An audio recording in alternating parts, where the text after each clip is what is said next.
many times is a sale is lost at hello and not at the end of your cycle. Yeah. Hello and welcome back to a new episode of the CTO Show with Mehmet. Today, I'm very pleased. Joining me from Sydney, Australia, Ari Galper. He's best-selling author for multiple books, but recently he, authored a book called Trust-Based Selling. Um, I don't like to steal much from my guests' time. I keep it to my guests to introduce themselves. But before this, I like to give a teaser to our audience. So today we're gonna talk a lot about sales, go to market in the age of AI, and how all these things are changing. And of course, what lessons can Ari share with us today regarding this? Without further ado, Ari, thank you again very much for being here with me today. It's a pleasure and honor to have you. um Give us like your introduction, like background journey, what you're currently up to, and then we can start the discussion from there. So the floor is yours. Sure, sure. So I specialize in what's called trust-based selling. It's a niche I've been developing for the last 25 years, actually, and have a large following, written obviously 7 books, and have a lot of success. The concept is that you approach a potential opportunity in a different model, without the goal of making the sale, but instead focusing on the truth of whether the problem is serious enough for them to commit to, and you decide, not them, whether it makes sense for them to move forward with you or not. So it's very much a shifted thinking, worth more of a doctor-patient conversation than you trying to build value, do free consulting, relationship building, all those things we're taught to do. We teach people not to do any of that pre-sale. So there's no relationship building. There's no chasing people. There's no follow up. It's the complete opposite of what the traditional model of selling is all about. That's a very interesting place to start with, Ari. Actually, I work in sales also as well, and this is the narrative, as you mentioned, that we've been, taught for a long time. While preparing for the episode, I see like you talk a lot about trust recession, right? Yes. Yes. Um, what is broken, and from your experience, like, is it like the buyers who are changing, or like the sellers are trying to outsmart systems? What's going on there? Great question. So yes, the buyers have shifted since COVID. So I have coined a term called the trust recession. And what I mean by that is that now in this day and age, the world has been so commoditized in terms of offer solutions are similar to other competitors that your potential clients and leads and prospects are in shopping mode, right? They're shopping around for a solution. They see your solution online, they see your website, your LinkedIn profile. They already know what you do. It's not a mystery. Then when they get to us as a new lead in a conversation, we're still using the pre-COVID old model of know, Hmm. like, and trust, where we're trying to deliver value. We provide education, and we do what I call free consulting. We give as much value as possible to show the person that we have the expertise to solve their problem. Now, the challenge with that is seen as selling. Delivering value, providing education has been commoditized. When you do all that in a first meeting with someone, what happens is they then want to go think about it because you gave them information to process, and it's now complicated in their mind. They have to now process the information, and you have to then, the last stage is you have to chase them, follow up with them. Now you're stuck in this loop, chasing more leads, giving value, doing free consulting, playing the numbers game. That's the loop most salespeople in business are in right now, and they assume that's normal. In our world, it's not normal. Right. Now, Ari, there is one thing before it's very important what you mentioned. I'm gonna go ask deep dive questions in this because I agree with you on a lot of things, and this is my whole theory that I developed also similar to use. And actually, it's even before COVID, but COVID, I think, was the trigger that, pushed people to go this direction. But still till now, people thinks because, and I like, the way how many authors they would put it, like, our brains get trained in a certain way. So we keep in that empty loop. And when I'm talking to a lot of people, especially founders, of course, especially if they are like still trying to learn the thing, so the first thing they tell me, oh, we have a pipeline problem. And I've seen like also you say like it's a trust problem, and you say like it's and you mentioned the doctor patient relation here. So tell me, how we can diagnose that in that conversation. Like, okay, is it really a pipeline problem, or is it something else? Maybe it's a trust problem that's causing not having people showing up on your website, or maybe having the conversations that you aim to as a business owner, or like as a startup founder. Yeah, most founders are data driven. They're running the numbers on their business on the numbers, and they're looking at data points in their CRM, looking at conversions, looking at leads coming in stages. That's has nothing to do with dealing with the issue of converting the lead to a client. The issue is missing here is trust. Trust is the missing component that most founders do not understand how to manage, how to develop, and how to train. And so what they do is they put more numbers in their pipeline and they run everything off a dashboard, and they're banging their head against the wall saying, why are we not making more sales? We have leads coming in, we have sales teams on the phone, and it turns out the problem is the communication that occurs between the buyer and the seller and how that first meeting begins. Because my theory, and I've tried to prove this for many times, is a sale is lost at hello and not at the end of your cycle. Yeah, we are pushing people down a long sales cycle. And so my whole approach is called the one call sale, where in one single meeting, the first meeting, I'm not saying a signed contract. Of course, there's multiple, Hmm.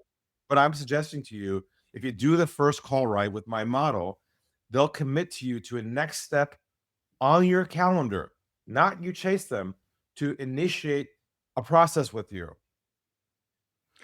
Ari, but as we started the conversation, I would bet like maybe 98, if I don't want to say 99% of people who comes and learn about sales have been trained about, yeah, like persuasion is everything. St- your funnel is not updated. Of course, we had like discussions about the CRMs, and like updating the CRMs, and you're not controlling the thing. And then I work in technology and in B2B specifically, and there are like these different, I would say, qualification methodologies. We have also like the follow up, like the playbooks and all this. Honestly, what was mind opener for me is the AI. And then I started to figure out like how robotic we were, and then now we go and complain about AI. So like you flip that completely with your theory. Like I want you to dig more in showing like why that old model is completely wrong. Like why we need to change the mindset of salespeople, to have having the discussion with enterprise customers, with like anyone on the same level as you just describe it, as a doctor, not as just a sales guy. Here's why: because we have all been brought up in the know, like, and trust model. We believe our potential leads have to like us, get to know us. We have to create a relationship with them. And that extends the entire cycle because trust is not created until the end of the cycle, not the beginning. That's the problem. So, what I have discovered is that you have to remove the know, remove the like, and only focus on trust from the beginning. And that's going to be difficult for people who've been trained to be sales oriented, persuasion, relationships, adding value, following up with people. That's exactly the wrong things people should be doing. I mean, if I want to put this into practice, right? Sure. Now, the old model say like we develop a value proposition messaging, right? We train everyone around it, and then we put that on the website, and then we get like bunch of people. You want to call them SDR, you want to call them inside sales, whatever, and we go out and we start to reach out to people. Now, matter of fact, what I'm saying, because I also interview a lot of founders here, and what I've seen, the difference between the ones who are succeeding and getting this 0 to 1 kind of from sales motion perspective are the ones who are like spending time building trust through what we call it founder led growth. They are showing their face on LinkedIn and other publications. They are like trying to establish the thought leadership, while the ones who are still stuck in the old model, they blame, oh, the competition is tough, I'm not getting the right people here. Just as someone who believe in the theory that I believe in, actually you might have get out with it before me, but are you seeing this kind of founder led growth and GTM strategies better working rather than building the old way? In another way, if I want to simplify this, if I am a founder today and I want to apply this trust based selling, where should I start? What can I start doing today so I don't get stuck in the old model? Well, you're talking about personality positioning. Mm-hmm. That's not selling. Okay. When I say selling, I'm talking about tactical one-on-one, you and someone else on a Zoom meeting for a first call. That's selling. The founder-led growth is a very broad term that does not necessarily address every element underneath it. Now, of course, you're much better off having personality-driven business where you're positioned in the media as an expert at what you do. That absolutely has leverage and advantage. But you could have all of that and then you get on the Zoom call or Teams meeting with someone new who's a qualified lead. You can do the complete opposite and start talking about your firm, start providing value, start becoming their friend, do a live demo, and then say instead of quote, and then chase them. And now you're stuck, even regardless of all the visibility you have as a founder. So there's two levels: the Mm-hmm. strategic positioning, and then there's the doctor-patient framework and the language you got created to build that trust on the live first meeting. Right.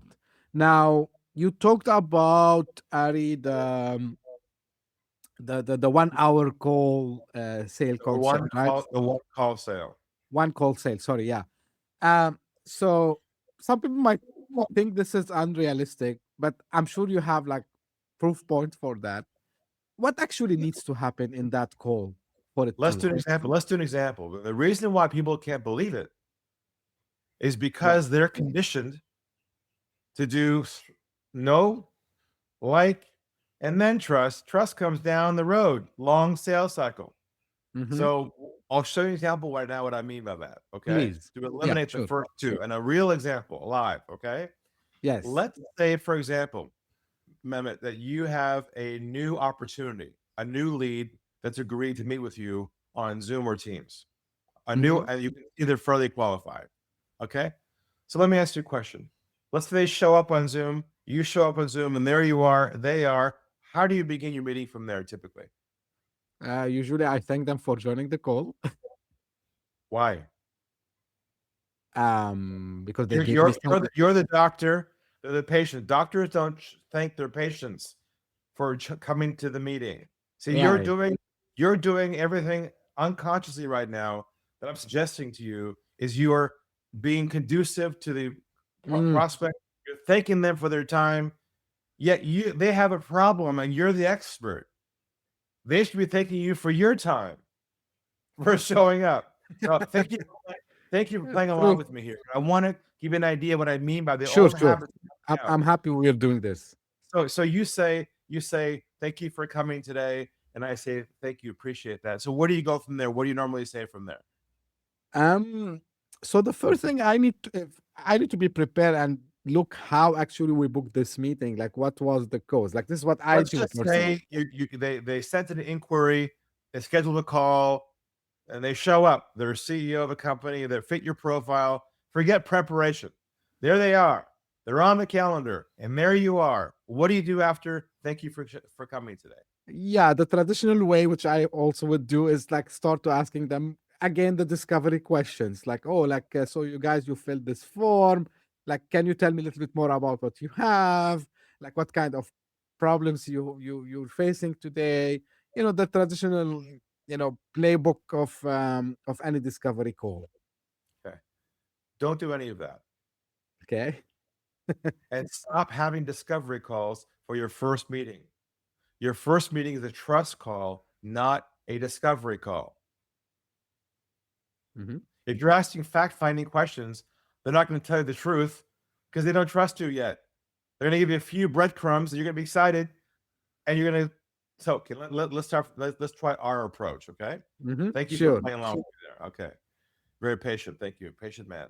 So, in our model, you're the doctor, they're the patient. When they show up on Zoom, here's what you do. First thing you say is, "Nice to meet you, Mehmet. Nice to meet you as well." That's it. Silence. Next thing you say is this: if it's okay with you, if you wouldn't mind, take a step back for a moment, walk me through your background, your situation, and up to your current concerns you have related to whatever you do, technology or finances, your business model, and we'll go from there. Would that be okay with you? Take your fingers like this over your mouth like a doctor. Sit back in your chair like this, like a therapist. Yeah. What does this do for you, first of all? What does this help you do? Not talk. Don't talk. That's the hardest part you're going to have a problem with, and everyone else listening today. Don't talk. Position yourself as the expert in the room. It's not Listening. about you. They don't want to hear Yeah. your voice. Nothing personal. They just don't Of want to course. hear you. They want to tell their story. But what do? Nice to meet you. Where are you from? Really? Oh, great. How'd you hear about us? And now we're all friends. That's the problem with that is that's called a peer-to-peer relationship. When you're peer-to-peer and friends, you're not the doctor. You can't ask the hard questions. You can't get to the truth. You can't do your job. That when you see a doctor, they don't say to you, "Oh, let's have lunch first. Have a cup of coffee would be great. Let me tell you about me. I went to medical school. Here my." They don't talk about themselves. But what do? We start asking questions and talking about ourselves. Anyway, so you go like this, and they start talking. I Hmm. promise they'll start talking right from the beginning. They'll start downloading on you. As you're listening to their problems, what will your brain start doing in the back of your mind? Your system start doing what? Trying to just position, like they mentioned this, like let's tell them about that feature. Let's tell them Yes, about you're that. listening for the purpose of trying to move them to a next step. Exactly. That's not listening. That's your own agenda to move them down a process they know they're already in, and that triggers pressure and breaks trust right there. You listen without an agenda. Do not move them forward. Do not try and solve the problem. That's called the expert syndrome because you know your material so well. When you hear a qualified prospect express their problem, your system goes, perfect. We can fix that. They're qualified. How many locations? Oh my God. See, we start to get excited because now they Yeah. fit our profile. Seeing That's dollar what, signs. yes. Now it's about you, and they can feel that from you. They can tell you're not genuine. They know you have an agenda. You're not authentic. They Yeah, you've cannot just trust tried to you. do like this. Oh, okay. Now they're gonna slaughter You're me break, now. you're breaking trust with them because they can see you're playing a game. Right. And this is where all these sales get destroyed at hello. No AI, no CRM, no founder led model, no cadence, no workflows, nothing. Just the actual conversation itself. Which is actually like the human way to do it, right? The natural way. Yes. But we got so wired and programmed and conditioned to play a game and not be ourselves that we just get caught up in it because I make a joke about this. We get this drug in our bodies called hopium. You know Yeah. the hopium drug? Where you get excited and you hope you get the deal, you're excited and you gotta stay centered and breathe and have bedside manner, have empathy. Let me continue the process here. So they Sure. tell you their problem, you listen. When they're done talking, here's what you say. You say, "So what I understand your core issues are X, Y, and Z. Is that correct?" And they go, "Exactly."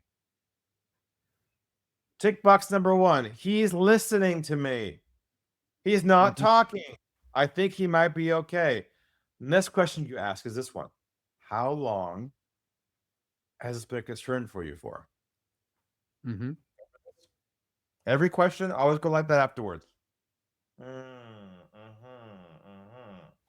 What have you done so far on your own up until now to try and address this? This sends a message. This tells them you're not talking today at all. It's not about Yes, you. definitely. It's not about your company. It's not about your services. You're diagnostic mode only, not the pharmacy mode that dispenses the medicine. That's down the road. Stop being the pharmacist, be the doctor. Okay. Yeah, this is the last thing. Everybody confuses it. They try to be the doctor and the pharmacist all in one, and the whole thing gets messy at the end of the meeting. You know what they say to you? They say, I like to think about it. Yeah, we'll come back to you. And here you are. You say, what? They're perfect. I give value. We're a good fit. I'm not going to chase them. I'll get more leads. That's the way sales is. No, that's the trust recession. Right. Nobody realizes it. They're sleepwalking. They think it's AI, it's the pipeline, it's the lead. No, it's you. It's your approach to the other human. And that's the gap between AI and trust. As AI gets better, people who sell have to get better at trust building and stop getting better at selling. Selling itself is the problem. It's the core issue that blocks trust. It sounds ridiculous to tell someone, stop selling, stop reading sales books, and stop following up with people. Right. People don't want to be sold. They don't want to be chased. They don't want to quote. They don't want to follow up. They hate it. Yeah, they don't like it. So why are we doing it? Because that's all we know to do. We assume that's the way it is. That's the game. Can I share something with you? I think I shared with a couple of people. I'm not sure if I have said it on the podcast before.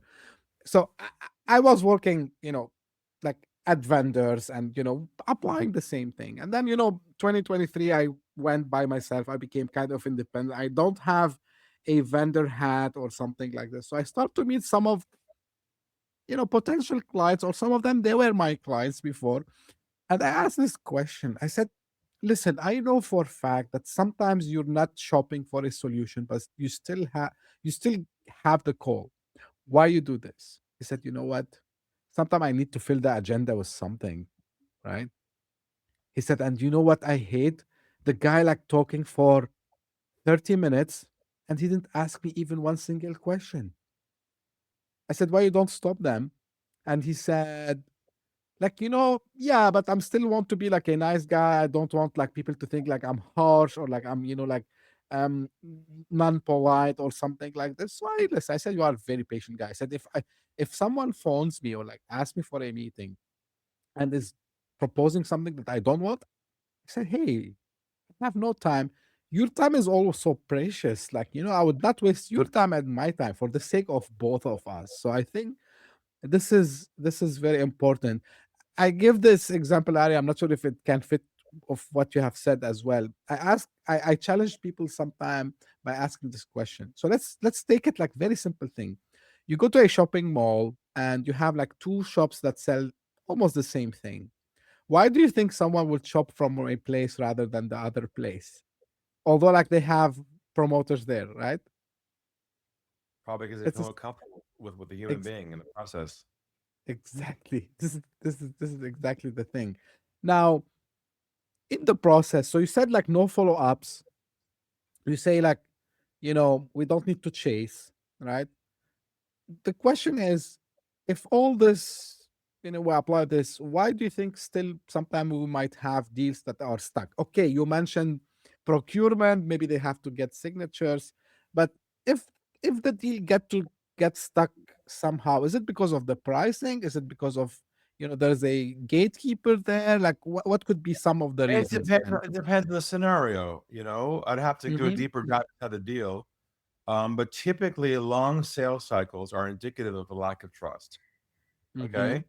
And my business case here, and I've proven this many times before, is that you can work only on trust building within your complex deals. You'll compress the sales cycle because your ambassador, your champion will want to move this forward because you've helped them build a business case for it. And what I call the cost of inaction, not ROI, but COI, the cost of them not fixing the problem is more expensive every day they wait. And that creates urgency for them. So if people are selling ROI, they should stop immediately. People, that's future selling. Oh, if you do this, you get the 5 years from now, you get your return back. Really? They don't believe you anyway. So stop selling ROI, sell COI, which is what's the cost or impact your business right now by having the problem. What's the impact? How's it impacting your revenue? How's it impacting your cost structure now, not 5 years from now? Yeah, we used to call it I mean, not everyone, but me and I had a colleague, we used to tell people cost of doing nothing, like CDN. Same thing. That's Yeah, right. same Simple thing. cost of an Yeah, action. Correct. yeah. But again, the way, and this is where, I disagree with people who, because they still have that mindset in the background. Like, if you create too much a fake urgency, this fires back also sometimes. Like, Yeah, there's no fake urgency here because not your urgency, it's their urgency. exactly. And So also, like, the other thing, yeah, go ahead, Brady, please. and they have to own it. So you might help them build a business case for them, but here's the key phrase you have to ask on the first meeting, and that is this: Is this a priority for you Hmm. to resolve once and for all, to fix this and stop losing what you're losing, or are you happy to leave it as it is and we'll kick it down the road, down the road? I'm okay either way. Right. And like, the other mistake I've seen people doing it, so they exaggerate to an extent that they look so desperate. And actually, some people might take advantage of that because, they start to throw free stuff. And the other part would say, okay, like, these guys looks desperate. Let me use that to my benefit. Let's get free stuff. Let's get, like, free licensing here, free consultation there, and it drags and drags and drags, and then nothing happens. So, absolutely. Now, Ari, I know you have built something interesting. You built Ari AI as a trust-based AI system, right? Tell me a little bit more about it, and how did you choose to optimize it for trust rather than anything else? Well, I've been I have 25 years of work, 17 million words of all my publications, all my work, all my recordings over 25 years, and I never made it public. I kept it for myself. And then all of a sudden AI came around last year and I realized, oh, I thank God I did that because now I have proprietary wisdom and expertise that I can now put into a proprietary AI model that's not publicly available to anybody except if you're a member of mine in my world. You can literally speak to me. It's my voice, my tonality, and my knowledge. You can basically ask me questions. You can bring a scenario. You can provide an email, and I'll rewrite it for you automatically in real time. We have a lot of experts that we're using and paying for this tool for the purpose of dealing with complex scenarios. They can't get a hold of somebody on the phone. What do they say? How do they reply to somebody who's rejected them? And the response to the languaging is always trust based, not sales based. So if you go to like the general public, like an AI, Open AI or something like that tool, you try and search my stuff in there, you only get 10% of what's public. The rest is not. It's all private, 90%. And that's what RAI is. It's basically a live coach that's 24/7 that you use to help you convert the leads that you have. Right. And I think it's a strategic decision that you kept the control for this, Ari. Now we are seeing, like, a lot of people, and my LinkedIn feed is full of this people who are trying to actually utilize AI. And the feedback I'm hearing from both people in sales and customers, that it made it worse. You know, we're not happy about what we're seeing. Why do you think is that? Like, is there some fixing needs to happen first before adopting the AI in sales, and how that can work for them in case they say, okay, let's utilize this technology to our benefit. Well, there's two pieces of the puzzle here. There's lead Hmm. generation and there's Right. conversion. Okay. So the question is, how are you using it? If you're trying to use it for lead generation and you're spamming it or you're using it through LinkedIn, you have to make sure that the languaging that is conveyed is fully authentic and non-automated. I get it all the time. But these AI bots, they scan my profile and they say, Mr. Galper, I noticed you've been very successful using your trust-based approach, and they copy my profile in different words. Like, oh my God, please. You can tell, you really could tell if it's natural and human, and maybe you can't tell. But either way, you're degrading your cognitive abilities by not being able to communicate with people specifically in a way that is human, where they can relate to you by attempting to use a tool to replace yourself. Great. One thing also while preparing, of course, I had some of the materials that your team shared with me, and there's one thing that stopped me, which is the differentiation between funnel versus cylinder. When we talk about like, yeah, okay, so for people who are not familiar with sales, so we call it the funnel, right? So it's like you have the top of the funnel, so everything that comes, and then you start to filter it down. So you talk about the cylinder approach here, the sales cylinder. So let's open this a little bit more, and how this affect the conversion, because at the end of the day, to your point, like the goal of getting the leads is completely different from closing, which we call it conversion also sometimes. So tell me a little bit more about this differentiation between a funnel and a cylinder. Right. So most business owners or salespeople or marketing people believe their job is to use a funnel model where their job is put as many leads as you can at the top of the funnel and work the middle system, qualification, follow-up proposals, and at the end, out comes a client. That's called high volume, low conversion, Hmm. which is typically the model for most businesses 80-20, 80 pipeline, 20% conversion or less. Then, so we flip that model and we use what's called a cylinder, a sales cylinder. It's not wide, it's narrow at the top and narrow all the way down. You only put the top of your ideal client profile, and the down that little cylinder, there is no follow up, there's no selling, there's no promotion, there's nothing you do to qualify. Because they're already pre-qualified, but you only build trust with them, and out comes a lot of marbles with clients, which now you turn in your business from a low volume, high margin to opposite high volume, low conversion to low volume, high conversion. It is again like it looks unconventional, but if you think about it, I call anything, and like I like to challenge the status quo. Like this is what I try to do in every position I took. And one time I remember I asked this question, like, why we waste our times on something that we know for fact, like 80-20, you just mentioned this. So why I'm wasting my time and energy and efforts on something that everyone, not only me, like everyone agrees with me, yeah.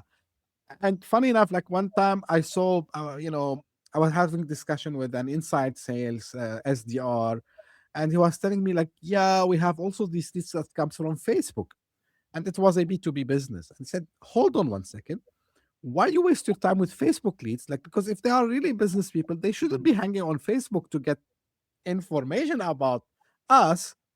He said, yeah, but like we have to go with all over them. I said, but you and me, we know that these are like waste of time, right? So this is why, like I call it like focusing on what it matters rather than just, like keep doing this. But I think this is very, very important for founders to listen to us, because they have, you know still they listen to what they have read or seen or watched. I want you, and once for all, to tell them where they should put their effort on pipeline growth or conversion depth. Like where really the effort should be. It depends how much volume they need in their business and their price points.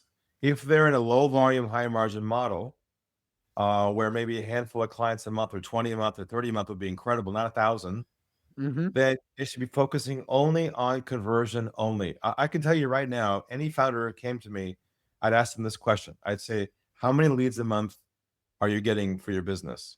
They'd say 50. I'd say, of the 50, how many are you converting? I promise they're going to say anywhere from 5 to maybe 20, maybe 23, 4, 20%. And I'm going to say, Mhm. what happened to the other 25% or 30 leads that did not convert? Oh, they weren't qualified. Oh, we're following up with them. Well, let's take off 5 of them and say they're not qualified. Some may not be, but how about the other 15 in there that you haven't converted? Well, we're following up with them right now. That's the problem. You're following up with them. You can double your conversion rate by Mhm. focusing specifically on trust building and not chasing these leads that you let them go through your process because you overeducated them, did a live demo with them, sent a proposal to them. Now you're chasing them in their inbox, the proposal. The hardest part of this is recognizing that we are the problem, not AI, not systems, not playbooks, us, because we've been wired to pursue the numbers game. Let me ask you this as a follow-up question, Ari, because if we want to think about the next generation of people in sales, right? And we want to educate them the right way. So should we tell them you have to tear down and forget every single sales book that you have read, um, and you have to forget about these. Um, I don't like I don't like don't Look, misunderstand me. I look, hope. if they're happy with their current results, don't change. Hmm. No, but I'm talking about new people because the new people that come, the new Oh, for sure. generation. Yeah. Yeah. So they're gonna They're go and check, for example, they're gonna see playbooks, frameworks, and they said, yeah, look, like this company, they have applied them. Now, what and really it's not because you're talking to me, it's not a compliment to you, Ari, of although like I appreciate like you have done 20, 25 years of research on this and you have written a lot of books, but I mean I'm seeing it in front of me now. So we want to tell the new generation how they should ditch all these you know things that might not make sense and focus on the one thing that they need to learn. What is it trust in building. your Trust building is all they should do, and it should not do any sales training at all. So, do you think like what would be, mm, in the future? Do you think like sales as a function will be disappearing because of this? Because anyone can do, can build trust. I mean, not anyone, of course, but I mean that the skill started to become different. So, how you see that evolving? How do you see the profession of sales evolving? um Moving more maybe into like more product, maybe moving towards like a combination with an AI avatar that can help you in doing this. I'm just like trying to see, or no one can guess, but I'm trying to see like where things are heading for If people you're in sales. selling human to human, Hmm. there's no we're not heading anywhere. We're here now. Okay, nothing to change. Humans don't change. AI can change, tech can change. We are the same. We have the same issues. Okay? So you have to master the art of trust building now. And if you're new to the career, you have to master a structure around this because just becoming their friend and relationship building is not trust building. It's a different definition. It's more of a structured model where they feel comfortable opening up to you and telling you the truth early in the process with them based upon this one call sales structure. So it is something you have to learn. It's a learnable skill. You can't just show up. I'm not saying you're not trustworthy. I'm not Hmm. challenging the ethics of the person themselves. That's not the issue. The issue is they don't know how to communicate and build trust with others at a level where they get the truth quickly. That's the problem. Right. And that Now, has not changed in 25 years since I've been doing this. absolutely. Economy, technology, spaceships, doesn't matter. Human to human communication is the open loop here that we have to jump on immediately to win this game. Maybe I will repeat myself. You know, for me, it's just um don't be robotic, right? So people complain about the AI now, but actually we've been robotic all the time because they give us this sales script, and That's if they tell you this, do that. If they act like this, do that. scripting. If Scripting. Yeah. Yeah. So And we're already robots anyways. We were following scripts, right? yeah. And someone, I challenged someone. I said, hey, like, like, don't complain about these emails written by AI because yourself, you've been training people to do this like all the time. He said, no, but we didn't use AI. I said, yeah, but AI is just exactly what it does. Like, you train someone on something and then they go and imitate it like word by word. And there's one thing, Ari, I want to ask you here also. How much is important? Because you talked about, like, I gotta do your act now, like doing like this, be and showing the empathy. How much this is really important also to understand I would call it the psychology of the person in front of you, because one of the things that I've seen people doing wrongly and enough wrongly is when they tell by the way, I've seen doctors doing this, and I don't like to deal with such doctors. So if they know that you have this pain and they told you that, yeah, we have this pain, so try to start to leverage that on to your side. How much is important here, to mind yourself, like when they acknowledge that they have the pain, they have the problem that you solve, to make sure that you show kind of empathy also as well, and not just, okay, now I'm gonna send you to the operation room, and we will be ready to do whatever. So You're talking about viewing this as a technique. This is not a yes, sales technique. This is yes, real. You have to care about them. And here's why, because they are going to hire you emotionally, not intellectually. How they feel about you and your approach is whether they tell you the truth or not.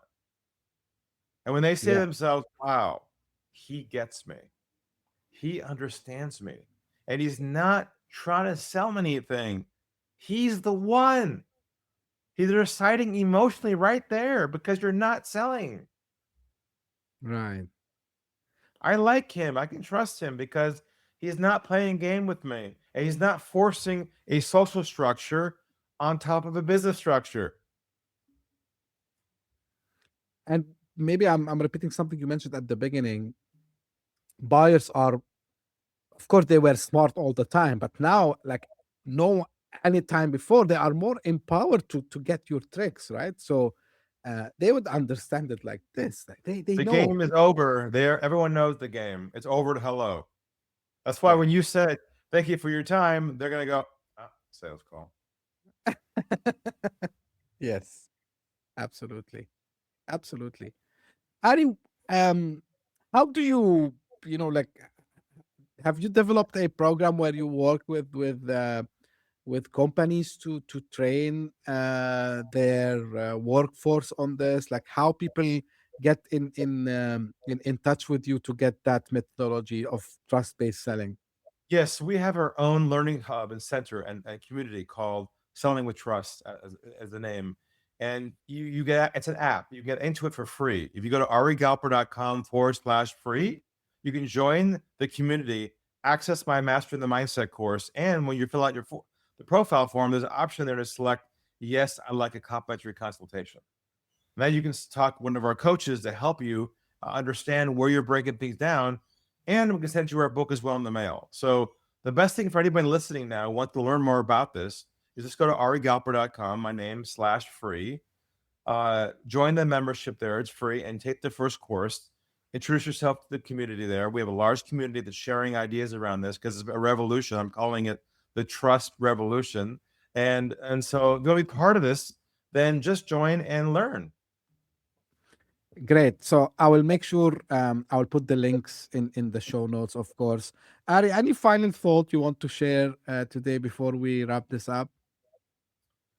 I would just say that your potential clients aren't going to send you any money unless they trust you. And relationship building is not trust building because real relationships take a lot of time. The trust comes at the end, not during. It's all a game in between. So you need to be comfortable learning how to stop relationship building and focus on trust building to compress your sales cycle down to a short amount of time. It's the only way to win the game in trust recession. 100%. Yeah, because like allow me to use this example, Ari. If I need to fix my car, I don't. If I need to build a relationship with my mechanics, my car will will be stuck for I don't know, God knows how many weeks Thank or you very much. months. That's a great metaphor. Yeah. Yeah, because we need to figure out, because again, this is how I come to the mechanics, because I did my search, and like, and he doesn't have to say, hey, like, I know who you are. This is why I'm here, He right? just So diagnoses. That's all he does. exactly, exactly. This is was, in my opinion, very eye-opening, Ari, and thank you for sharing this. I will personally go and check out also the community, because a lot of the ideas that you share, I have them in my mind, but I wasn't like courageous enough back in the days to go and tell these things. So um, thank you for bringing this, because really it's important, and I think this is where everyone benefits by building the trust, not the relationship first, because you need business to go move forward.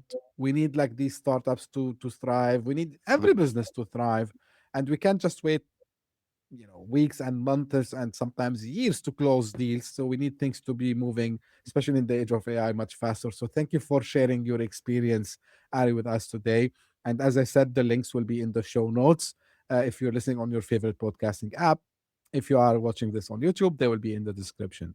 And this is how I end my episodes. This is for the audience. If you just discovered this podcast by luck, thank you for passing by. I hope you enjoyed. If you did so, give me a favor. We're trying just to do a uh, kind of an open learning, bringing thought leaders, operators, founders, and great thinkers like Ari today, to share their findings and their thoughts here.